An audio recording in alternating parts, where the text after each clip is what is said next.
Okay, let us start with the question 25। Question 25 में हमें एक पोल दिया है and is consist of two cylinders and it is made up of iron. उसकी density दी हुई है and we have to find out what is the basically mass of the pole. Cylinder का रेडियस और height दिया हुआ है। As you can see that the smaller cylinder radius is 8 centimeter and its height is 60 centimeter. The bigger cylinder height is 220 centimeter and dia is 24. So इसका अगर हमें volume find out करना है तो volume will be basically pi r1 square h1 plus pi r2 square h2. Okay, where r1 h1 and r2 h2 refers to कि पहला cylinder का height और रेडियस क्या है और दूसरे सिलेंडर का हाइट और रेडियस क्या है। तो बेसिकली हमें सिर्फ वैल्यू सब्स्टिट्यूट करना है और आंसर मिल जाएगा in terms of what is the total volume. As you can see our total volume has become answer wise this. Now density हमें ऑलरेडी क्वेश्चन में दिया हुआ है, that is 8 gm per cm3. So it is very easy to find out what is the mass. Mass is basically volume into density and जब हम इसको calculate करते हैं तो हमारा आंसर आता है 892.26 kilogram. Let us move on to question number 26. Question number 26 is related to construction.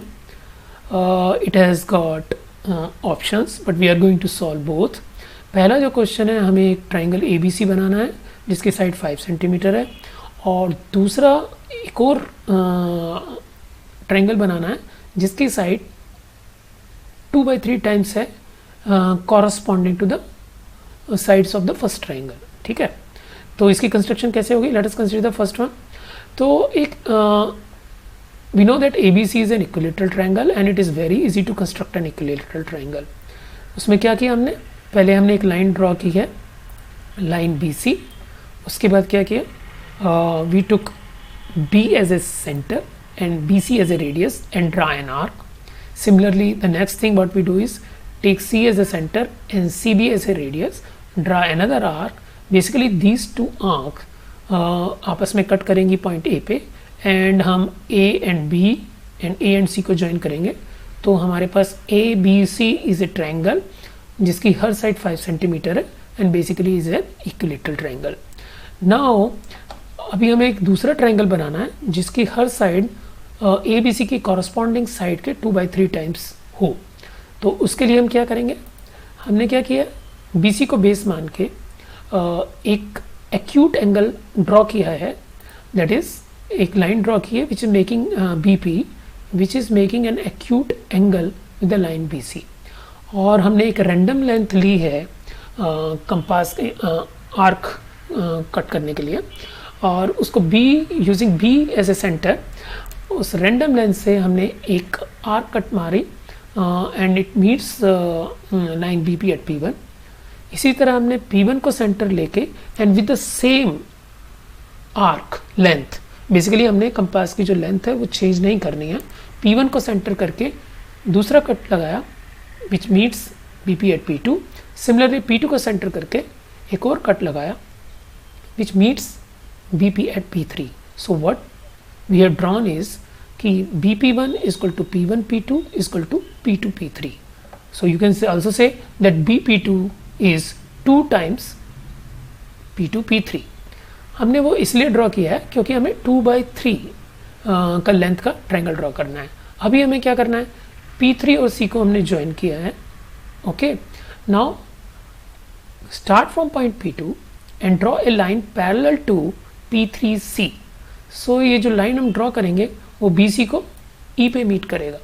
Okay, now what we do is as you can see कि we have drawn a line P2E parallel to P3C and it will cut BC into the same proportion as the proportion of BP2 to P2 P3.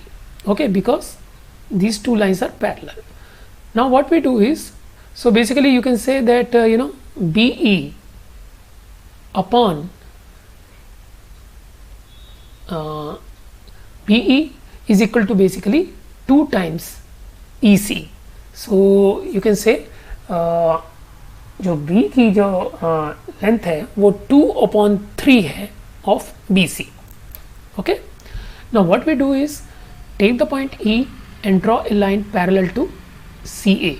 तो आगे it will cut line BA into the same proportions as BE to EC. So basically BD to DA, it will be the same as BE to EC. Now this is our required triangle DBE, whose sides are 2/3 times the triangle ABC. Alright, now let us move to the B part of the question, which basically asks us to consider two concentric circles and take a point on the outer circle and draw a pair of tangents PA and PP to the smaller circle and measure the length of PA. Okay, so let us do that.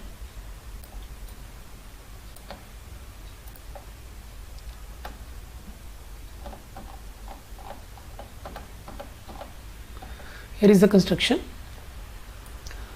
You can see two concentric circles. So we have taken a point P onto the outer circle. O is the center. OP को हमने join किया है. Okay. और उसके बाद हमने क्या किया? OP का bisector draw किया है. How do you draw the bisector of OP? Basically, you know that O को center लेके then take the compass length as more than half of OP approximately and make an arc on either side of the line. Similarly, with the same length of the compass, put P as a center and draw the arc. So they will basically when you join these 2 points, this one and this one, this is basically the perpendicular bisector of the line OP and it meets OP at D. Now what you do is take D as a center and DO as a radius and draw an arc which basically intersect the inner circle at point A and B. When you join A with B and B with P, this will give us the two tangents to the inner circle. Now we are supposed to find out what is our length of AP. As you can see in triangle OAP, OA is perpendicular to AP because AP is a tangent, O is a radius, right? So basically OP is our hypotenuse. If we have to find out what is the length of AP, so using the hypotenuse, using the Pythagoras theorem, this is our OP square minus OA square ka square root, and when you just solve it, we will get the length as 4.8 centimeter. Question number 27. Question number 27 is basically we have to draw ogive. So हमें यहाँ table बनानी पड़ेगी. The first column you are seeing is basically given class interval. The second column is the whatever the frequency have been given. The third column is basically I am showing you here what the values, how many, that is the frequency, how many values are there below this value which are shown in the less than column. So there are 7 values which are less than 40, that is the first thing, and there are 12 values which are less than 50 because the values which are less than 40 are automatically less than 50, so we have to club both these values. That's why you see 12 here. So what the column यहाँ हम जो create कर रहे हैं ये cumulative frequency का column है. So we have just 7 plus 5 12, 7 plus 5 plus 8 is 20, and so we are done. Now जब हम ogive को draw करते हैं तो हम upper class interval को और cumulative frequency का graph draw करते हैं. So that's what has been done. तो यहाँ हमारा तुम देख रहे हो कि यहाँ क्लास इंटरवल है this is our class interval axis, this is frequency, and I just you can say that 40 maps to 7 ये वाला वैल्यू है, 50 maps to 12. तो इस तरह अगर हम ये सारे पॉइंट प्लॉट करते हैं और एक फ्री एंड कर्व करते हैं, that will give us the होगी. Let us move to the question number 28. 28 is related to trigonometry. Again optional, but we are going to solve both for better understanding. So let us take the first one. I have written here left hand side. Left hand side is given this. इस step में हमने क्या किया है, इस जो expression है इनको बेसिकली सिंप्लीफाई किया है. इनको जैसे tan theta equal to sine theta upon cos theta, cot theta equal to cos theta upon sine theta, उसको हमने यहाँ लिखा है. और उसके बाद इसको थोड़ा जैसे सिंप्लीफाई करते हैं फ्रैक्शन को, उस तरह हमने इसको एक्सपेंड किया. Now as you can see this step is, ये वाला जो स्टेप है ये थोड़ा फर्दर सिंप्लीफिकेशन है. साइन थीटा ऊपर चला गया और यहाँ हमने पॉजिटिव को नेगेटिव कर दिया, क्योंकि हम यहाँ जो बेस है उसको हम सेम फॉर्म में लाना चाहते थे, so that it is easy to solve. तो हमने यहाँ क्या किया, ये sine theta upon minus cos sine theta minus cos theta हो गया, और ऊपर जो न्यूमरेटर आ गया वो sine square theta upon cos theta minus cos square theta upon sine theta. यहाँ सिंप्लीफिकेशन आपको दिखाया गया है.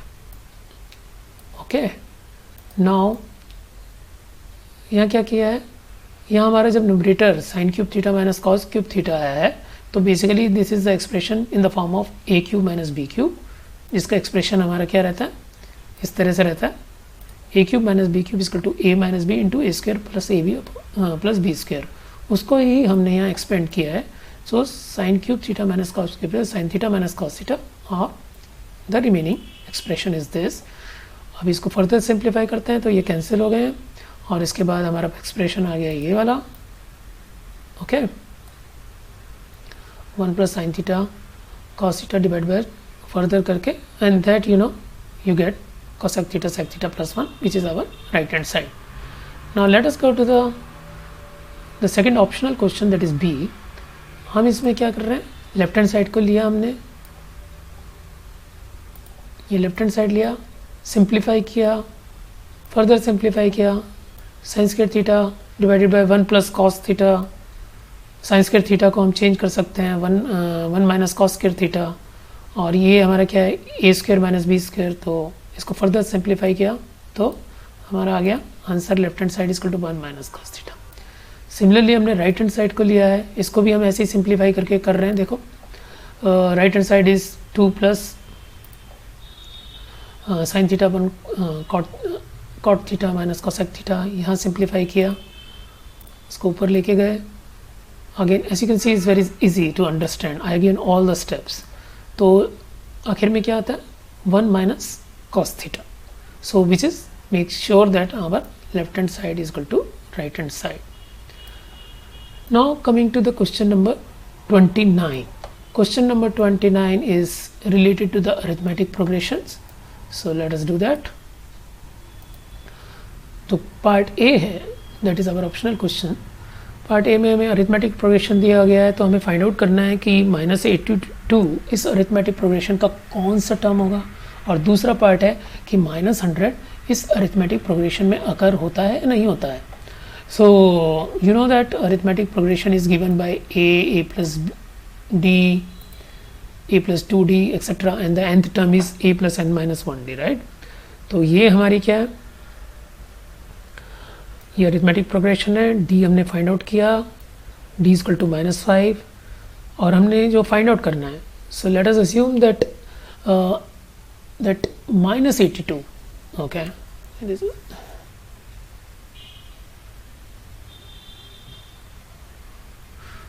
कि जो -82 है वो हमारी nth टर्म है. ओके, a इक्वल टू हमारा क्या है, -7, that is the first term. हमने इसी तरह सॉल्व किया, a plus n minus 1d में इसको सब्स्टिट्यूट किया है, and we got the answer n equal to 16. So basically -82 is our 16th term of the arithmetic progression. अभी -100 ये भी अरिथमेटिक प्रोग्रेशन में आता है नहीं आता, सेम कंसेप्ट यूज़ किया है. सो हमने क्या किया, -7 लेट अस, अगर वो आता है तो let it be the x term. So x is our x जो टर्म है वो -100 है. सो लेट अस से, तो सेम प्रोसीजर से हमने इसको सब्स्टिट्यूट किया, -7 प्लस x -1 टू -5. x के लिए हमने सॉल्व किया, what we got -102 by 5. Well that is not when we are considering कि हमारा कौन सा टर्म है.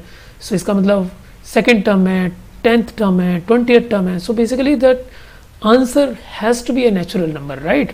और हमें यहाँ x क्या मिल रहा है, x मिल रहा है हमारा -102/5.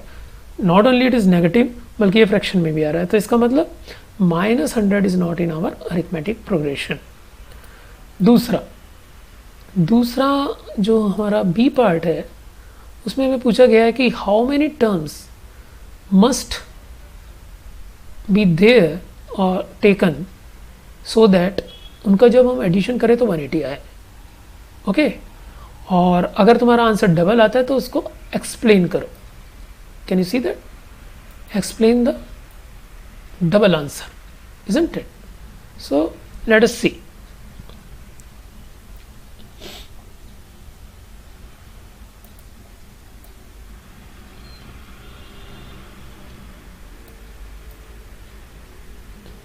हमें जो दिया गया है, this is our arithmetic progression. D हमने फाइंड आउट किया -6. ए जो आया हमारा वो क्या है, फर्स्ट टर्म 45. तो लेट अस कंसीडर कि there are n terms which makes the sum of arithmetic progression as 180. और हमारा जो अरिथमेटिक प्रोग्रेशन में सम का फार्मूला होता है वो क्या होता है, n/2 bracket 2a + n-1 d is the sum of the n terms of arithmetic progression. Now हमें सम दिया 180. So let n be the n terms which makes it a sum of 180. तो हमने यहाँ क्या किया है, n/2 2 into a is 45 and n-1 d is -6 180. अब ये हम इसको सॉल्व करते हैं तो एक क्वाड्रेटिक इक्वेशन आ गई हमारी. और क्वाड्रेटिक इक्वेशन का मतलब हमारे पास दो सॉल्यूशन आ गए. इसमें n = 6 and n = 10. हम देखते हैं जब n = 6 है तब हमारा, अगर हम 6 टर्म्स लेते हैं इस अरिथमेटिक प्रोग्रेशन का, तब भी हमारा जो सम आता है वो 180 आता है. और हम 10 टर्म्स लेते हैं इस अरिथमेटिक प्रोग्रेशन की, तो जब भी हमारा जो सम आता है तो 180 आता है. तो how come we are getting 2 answers where the sum of the terms of arithmetic progression are basically giving us 180. उसका रीज़न ये है कि basically the reason is that our arithmetic progression have both positive. The reason for 2 answers is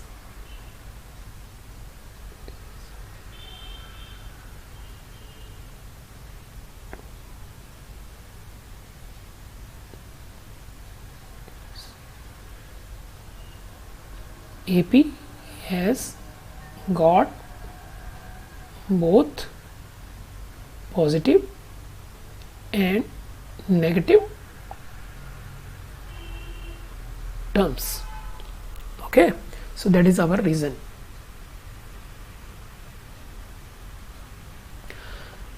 ठीक है, let us come to the question number 30th. इसमें we have to form the quadratic again. As you can see we are given the marks कि हिंदी और English में अरुण के कितने marks हैं, उसके हिंदी में इतने होते और इंग्लिश में इतने होते और उनका प्रोडक्ट दिया हुआ है. So basically we have to find कि उसके मार्क्स हिंदी और इंग्लिश में क्या हैं. सो हमने टर्मिनोलॉजी जो ली है वो H और E का ली है, so that it is easy to कि H is the marks in Hindi, E is the marks in English.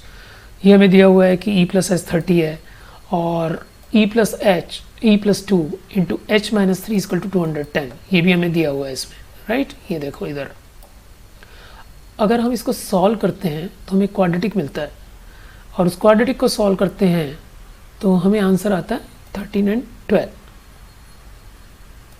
So 13 and 12. So E = 13 and 12 means he can either have 13 marks in English or 12 marks in English. ठीक है, अगर उसके marks English में 13 है तो naturally marks Hindi में क्या हो गए, 17 हो गए, क्योंकि दोनों का सम दिया हुआ है कि 30 होता है। अगर हमने इंग्लिश में मार्क्स के 12 लिए तो marks in Hindi will be 18. So that basically solves all the questions of the board exam. Hope आपको ये अच्छा लगा और आपको काफ़ी समझ में आया होगा.